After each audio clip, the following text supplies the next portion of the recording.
Hello, hello, hello, hello. Good morning, good morning. Nagbabalik ang cooking serye ni Kid. So, ngayon, ang gagawin natin is gulay. Sitaw. Gagawin natin parang Bicol Express. Sitaw na Bicol Express. Ganon. Tsaka, isda, as usual, galunggong.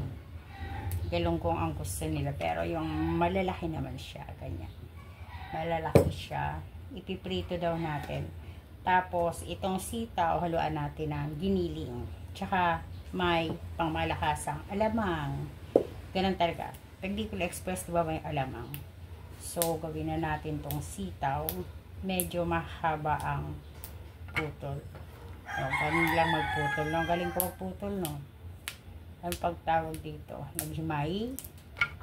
O, ganyan siya. Gagawin muna natin siya. Then, mamaya iluto. Hindi ako nakapagluto ng ilang araw kasi nabisya ako. Nabisya ako sa lakwatsa. Hindi naman. Nabisya ako, medyo nakakapagod laba. Kaya hindi ako nag-video. So, ganito. Tapos, pagkatapos nito, lulutuin ko na siya. So, unahin natin prituhin ng ating isda.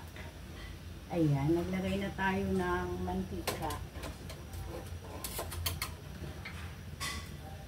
And, mainit naman na yan. Hindi naman siguro didikit. Kasi non-stick naman. So, ilagay na natin ang ating mga isda.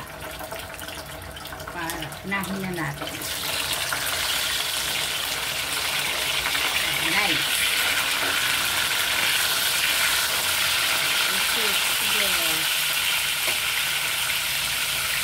Pagkasayin ko na dapat siya, kasi lima lang naman ito. Ayan, pagkasayin natin. Yan. Hindi ako pa ulit-ulit magsalang. Nice. Pagkamahin na natin ito lang. Ayan. Habang naghihimay ako nitong ating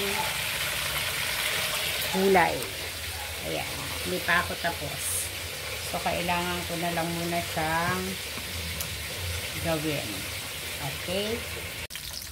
So, ayan. Luto na ang ating galunggong.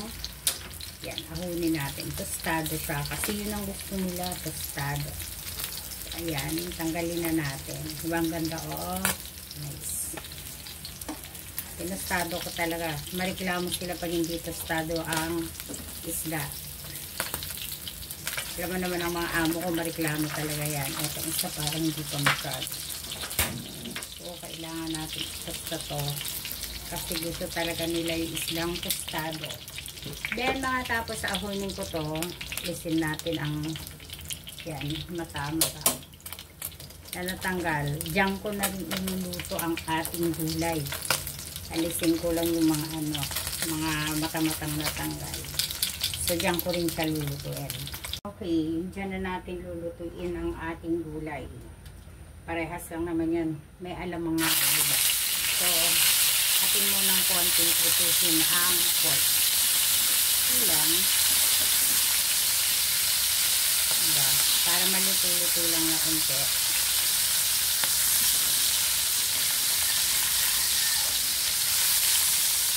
Hindi naman yung madami mantika mamaya lang pag iniluto ko sa alamayan, wala na yan. So, ganyan. Medyo pa-brownin natin ang unti.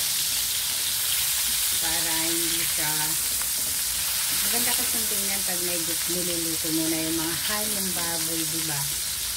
Ayan, ganyan. Tapos, mamaya, ilalagay natin yung mga harikado.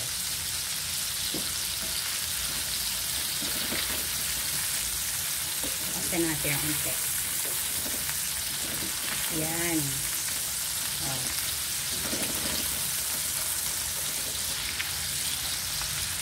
So, gilid natin. Ilagay na natin ang ating bawang. Yan.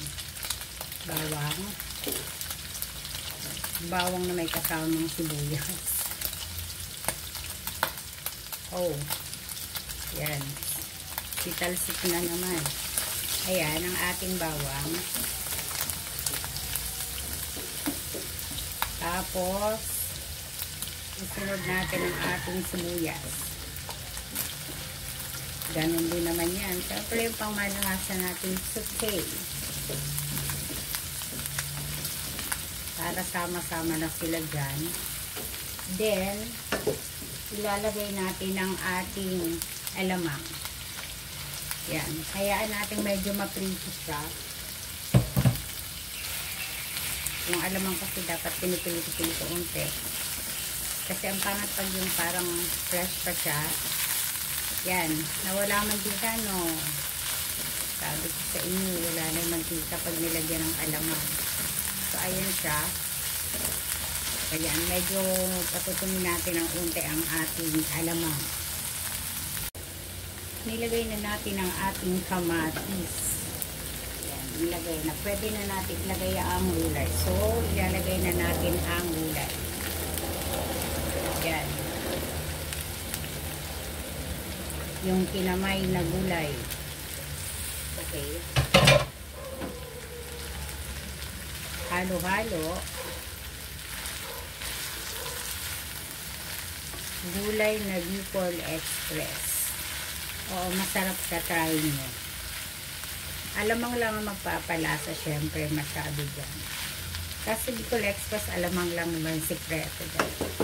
Tapos, ganyan, lalagay tayo ng konting tubig. Konti lang, hindi marami. Yung maluto lang yung gulay, ganyan. Kasi hindi maganda pag may masyadong sabaw siya. Yan, lulutuin lang natin ang ating gulay. Lagyan na natin ng pepper. Siyempre, pepper tayo. Yan. Lahat ng panlagay, ilagay na natin. Lahat ng pampalasa. Hindi, napapansin nyo, hindi ako gumagamit ng magic sarap. Oo, hindi ako gumagamit ng betchin lang. Betchin lang ang gamit ko. Yan, ganyan. Wala nang laman yatang garlic ko, Okay, ganyan. Diba? Para lumasa na siya, mahalo-halo na siya. With siling labuyo yan, no? Ayan. Pero lalagyan ko pa rin yung mamaya ng siling pangsigang. Ganon. O, ayan, diba? Maganda itsura. Hintayin na lang natin siyang maluto. Okay. Our Bicol Express na gulay is done. Yan, luto na po siya. Ang ganda, no? By the way, wala po siyang gata, ha? Hindi po siya ginagataan. Gisa lang po. Gisa.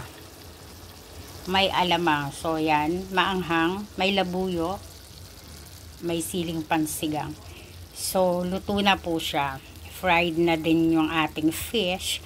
So, handa na tayo para sa ating lunch. So, thank you again. Thank you so much. Maganda na yung panahon. O, try. Diba? Para ako nasa probinsya, the avocado. Ayan, diba?